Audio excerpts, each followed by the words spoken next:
Welcome to Marathon Meeples Speedrun Review of ISS Vanguard.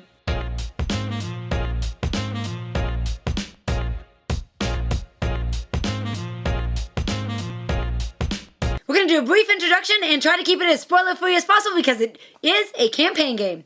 Overall, you are a group of researchers who are going out into space and exploring new solar systems. You are going to be carrying out the game within two phases. First one, you're going to be exploring planets, and the second, you are going to be organizing and upgrading your ships, looking at discoveries, and sorting through different projects that you can make to make your next exploration better. So we're going to talk about the things we liked and we didn't like about this game. The number one thing that jumped out at us that we liked was the production value. Absolutely. The storyline, the flavor text, artwork, the app that reads you the logbook. 7, 8, 9.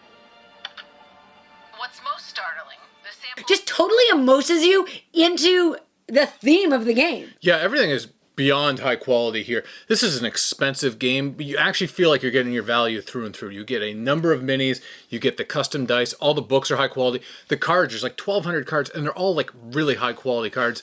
The comic book, everything. Everything is well thought out. You definitely get your components worth of value in this game. And as he said, there are 1,200 cards.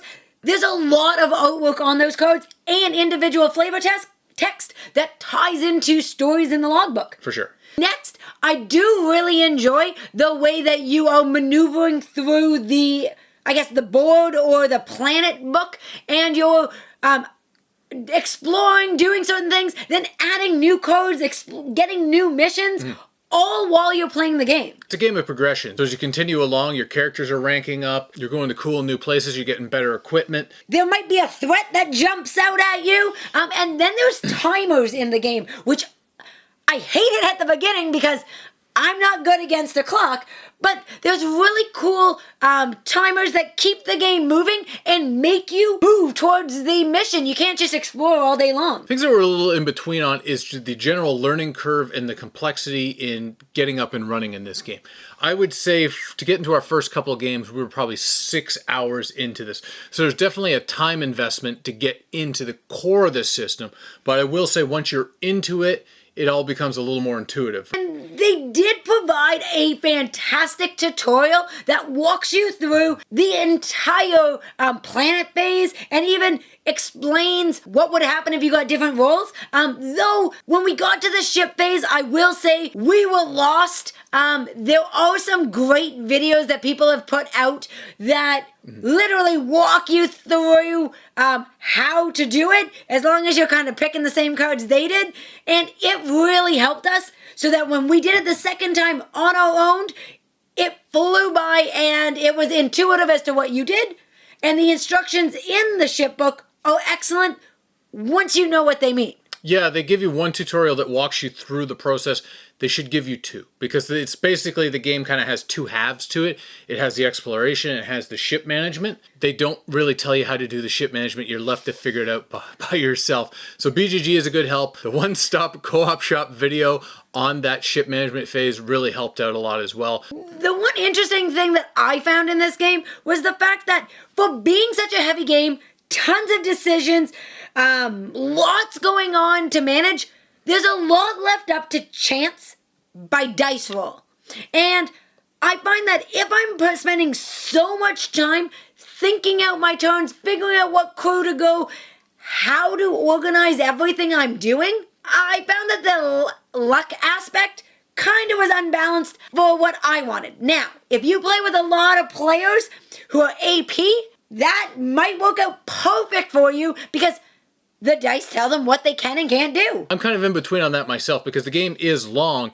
I don't mind that there's some kind of chance in terms of encounter and dice rolls, because when you think about it, if you're going to explore, thematically speaking, explore planets, you don't really know what you're getting into. You don't always know what you're going to bring. You don't always know how things are going to turn out.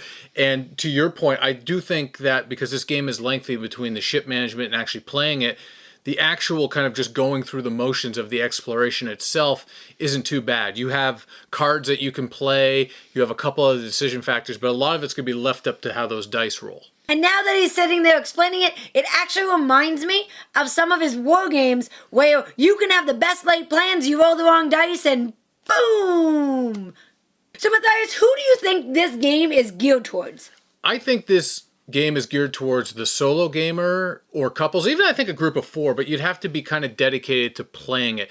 I think once you've learned the system, you could actually just step away from this from 6 months and pick kind of back up. So you don't have to do it all in one big long shot.